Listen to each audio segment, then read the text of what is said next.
আসসালামু আলাইকুম। সবাই কেমন আছেন? আশা করি সবাই অনেক অনেক ভালো আছেন। আল্লাহর রহমতে আপনাদের দোয়াতে আমরা অনেক ভালো আছি। চলে এসেছি নতুন আরও একটি ব্লগ নিয়ে।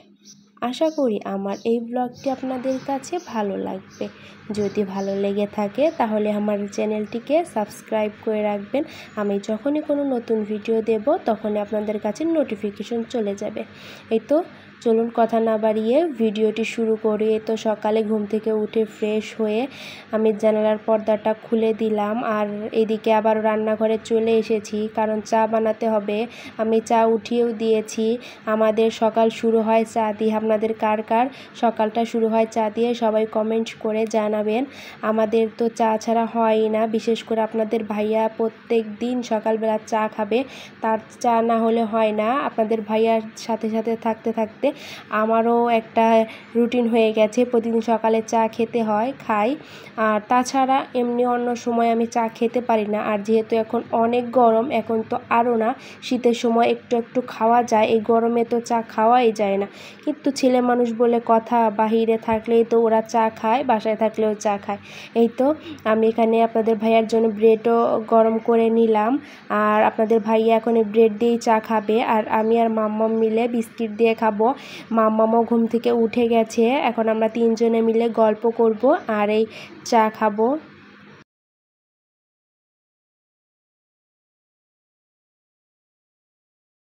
এই তো এদিকে আপনাদের ভাইয়া চা খেয়ে রেডি হয়ে এই তো এখন অফিসে চলে যাচ্ছে। আমরা একটু বাহিরে আসলাম, আর মাম্মাম দেখেন ও তো আগেই থাকে যে কখন বাবা বের হবে, কখন বাবাকে বিদায় দিবে, দিয়ে গেটের সামনে দাঁড়িয়ে থাকে। এরপর আমি রুমে চলে এসেছি, আর এই তো দেখেন এখানে আমার সকালে চা খেয়েছিলাম সেগুলোই জমা করে রয়েছে, এগুলো আমি ধুয়ে নিলাম, ধুয়ে ফ্রিজ থেকে মাছটা বের করে নিলাম যেন একটু পরে রান্না করব, রান্নার আগে যেন ছেড়ে যায়। আমি সকালে নাস্তাও এখন পর্যন্ত করিনি, এখন আগে মাছটা আমি ভিজিয়ে রাখবো, তারপরে আমি চলে যাব সকালের নাস্তা করার জন্য। আজকে সকালে নাস্তা করব, কালকে রাত্রের ভাত ছিল, আপনাদের ভাইয়া যেহেতু কিছু খায় না, ভাত ছিল সেটাই গরম করে নিয়েছি, সাথে একটা ডিম পোচ করে নিয়েছি, এটা দিয়েই খাবো। খাওয়া শেষ করে চলে এসেছি রান্নাঘরে দুপুরে রান্না করার জন্য। আজকে আপনাদের ভাইয়ার জন্য টক ডাল রান্না করব। আপনাদের ভাইয়া কালকে আম এনেছিল আর বলছিল তোমার জন্য একটা সারপ্রাইজ আছে, পরে দেখলাম যে কি সারপ্রাইজ, পরে বলে তোমার জন্য আম নিয়ে এসেছি, আমাকে কালকে টক ডাল রান্না করে দিবে। আর কি করার, এই তো আমি অল্প একটু আম কেটে নিয়েছি, যদি টক হয়ে যায় বেশি, এর জন্য আমি হালকা একটু ছোট করে কেটে নিয়েছি। আর এদিকে আমি মাছটাও মাখিয়ে নিচ্ছি, ওদিকে তো আমি ডাউল উঠিয়ে দিয়েছি, ভাতও উঠিয়ে দিয়েছি যেন তাড়াতাড়ি হয়ে যায়, দুই চুলাতেই দিয়েছি। এই তো মাছ মাখানো আমার শেষ, আর এদিকে ডাউলটাও হয়ে গেছে, এর মধ্যে আমি আম দিয়ে দিয়েছি।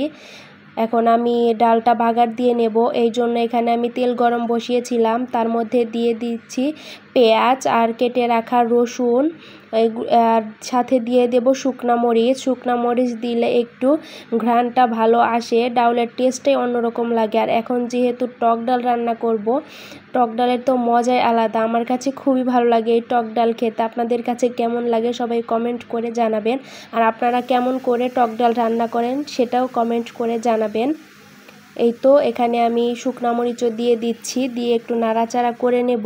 নাড়াচাড়া করে যখন ব্রাউন কালার হয়ে আসবে তখন আমি ডাউলের মধ্যে দিয়ে দেব। এই তো ডাউলের মধ্যে এখন আমি দিয়ে দেবো, ডাউলে কিন্তু আমি হলুদ লবণ সবই দিয়েছি, আপনারা আবার ভাববেন আমি কিছুই দেইনি, আমি সব কিছুই দিয়েছি। আর এই তো এখন কড়াইটা আবারও বসিয়েছি, কারণ এটার মধ্যেই এখন আমি মাছটা ভেজে নেব, এই জন্য একে একে সব মাছগুলোই আমি এখন দিয়ে নেব। আজকে যেহেতু ডালের সাথে এই এটা মাছের নাম আমি অতটা জানি না সঠিক কী হবে, এই মাছটা দিয়ে আলু দিয়ে পাতলা করে ঝোল রান্না করব, কারণ ঝোল খেতেও মজা লাগে।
এই তো আমার রান্না বান্না হয়ে গেছে। মাছের ঝোলের কালারটা কেমন এসেছে সবাই কমেন্ট করে জানাবেন।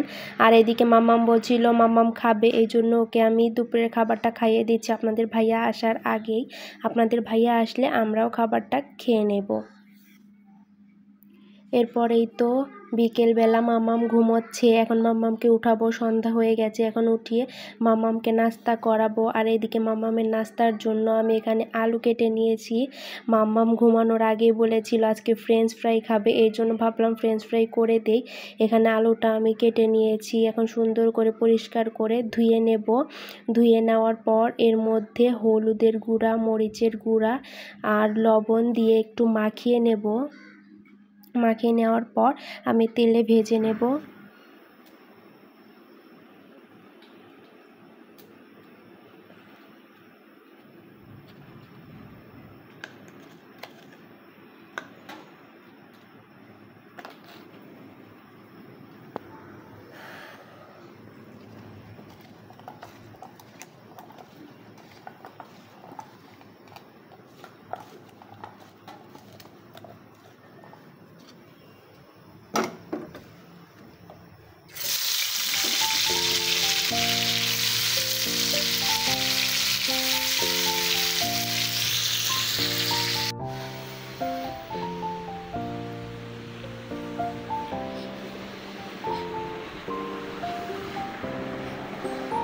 Thank you. খাও খাও, এখন খাও।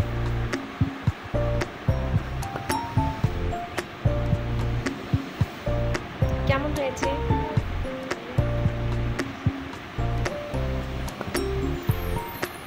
তো এই তো নাস্তা করা শেষ করে মাম্মামকে বলছিলাম তুমি এখন একটু পড়তে বসো। তো এখন পড়তে বসবে, এমনি সময় বসতে চায় না, জানি না ওর কী হলো, হঠাৎ করে আমি বলার সাথে সাথে ও ব্যাগটা নিয়ে চলে এসেছে। তো এই তো এখন মাম্মামকে আমি এখন পড়াশোনা করাবো। আর আজকের ভিডিওটি আর বড় করব না। যদি আমার ভিডিওতে কোনো কিছু আপনাদের কাছে খারাপ লেগে থাকে তাহলে ক্ষমা দৃষ্টিতে দেখবেন। আর সবাই ভালো থাকবেন। আল্লাহ হাফেজ।